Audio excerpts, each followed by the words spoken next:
Sveiki, mėlyjeji. Šiandien nepykit, bet bus vienas ilgs monologas, nes tikrai noriu papasakoti, kas dėjos balandį ir dėl ko tiek mažai video krito į YouTube. Tai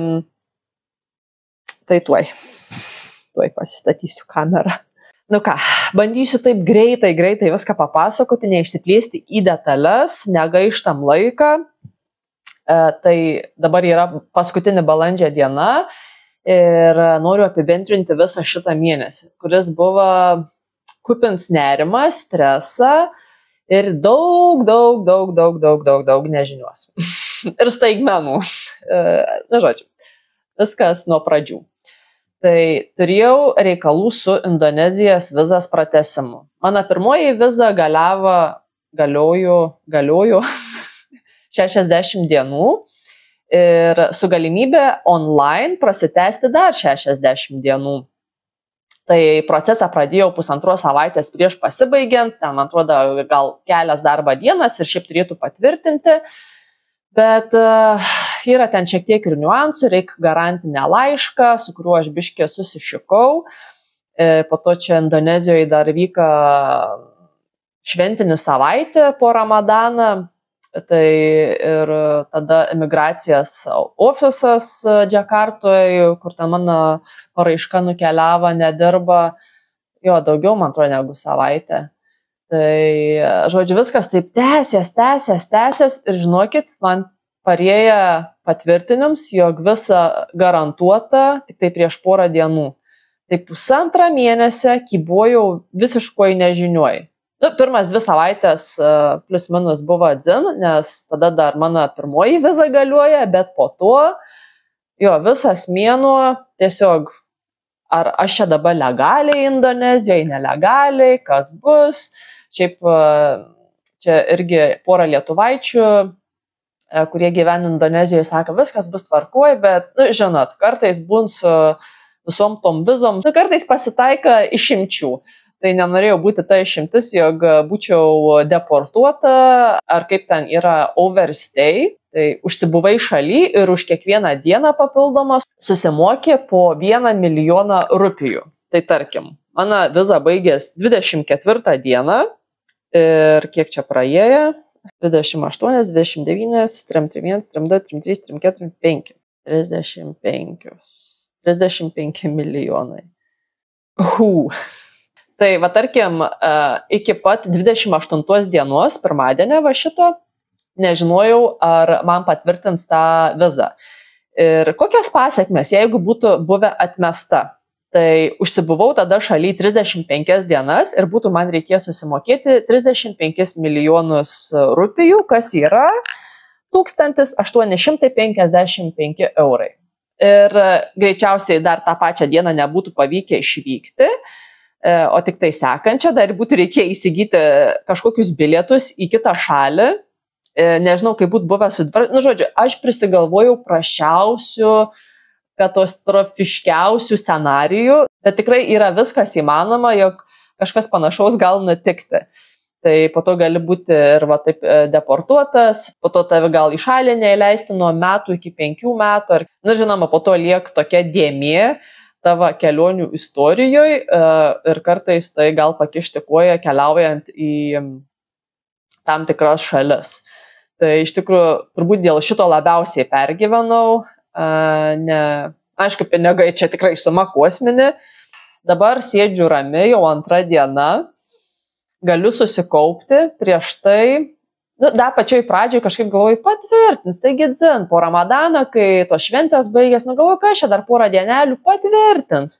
Bet sakau, sekė savaitę po savaitės ir po to galiausiai keliavau į vieną iš departamentų, ne Džakartoje, bet kitur.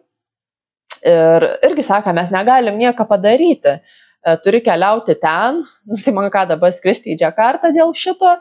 Tai buvo nurodyti telefono numeriai, elektroninis paštas, tai aš ten ir laiškus siunčiau, ir skambinau, nieks neatsiliep.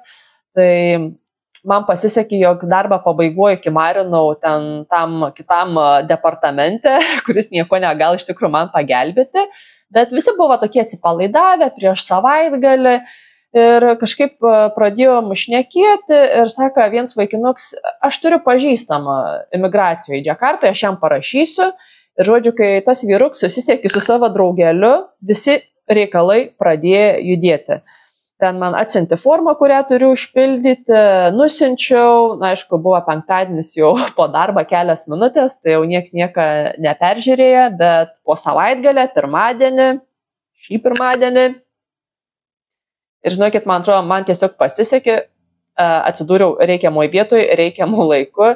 Iš tikrųjų nežinau, ar man čia aklai pasisekė, ar kaip, bet tiek laiką šitas procesas tempės, kiekvieną dieną tikrindavau tą elektroninį paštą po porą kartų. Tai iš tikrųjų labai džiugu, kad esu oficialiai, legaliai šaly ir man nereikia pergyventi, nes visą laiką kažkaip pasąmoniai, toks varyte atsikeli iš kartą, galbūt šiandien sulauksiu gerų žinių, diena po dienos. Ir tai žodžiu, man tas nežinios jausmas buvo toks žudantis iš tikrųjų. Bet netgi tada, kai jau patvirtina, dabar irgi kiekvieną dieną noriu patikrinti, ar tikrai, toks kaip ir įprotis gavo pastoviai nueiti į tą svetainę ir pasitikrinti. O gal persigalvojo, mano galvelį pradėjo krėsti šposus. Žinoma, po to Australija buvo atmesta ta mano pirmoji paraiška, kaip ir matėt. Ir dabar esu užpildžiusi antrą paraišką, tai irgi jau laukiu atsakymą ir toliau vis judu link Timur-Leste, iš kur turėčiau skristi į Australiją, bet irgi nežinau, kaip bus. Pastovus toks laukimo režimas ir nežinai, ką atneš rytojus. Bet dabar bent dėl Indonezijos saugu. Čia svarbiausia yra. Žingsnis po žingsnį. Tai visą mėnesį atrodo, reikia dirbti, bet antiek neint susikaupti, galvoj kaip avilys, atsidarai tą kompiuterį ir tiesiog pasimetus visą. Kas geriausiai padėdavo nusiraminti, tai turbūt daug kas žinot šitą būdą, skrolinti telefoną. Bet kas po to ateina, toks graužaties, gėdas ir nusivylimą jausmą savim, kaip aš šitaip ir diena po dienos kažkaip, žodžiu, tempės.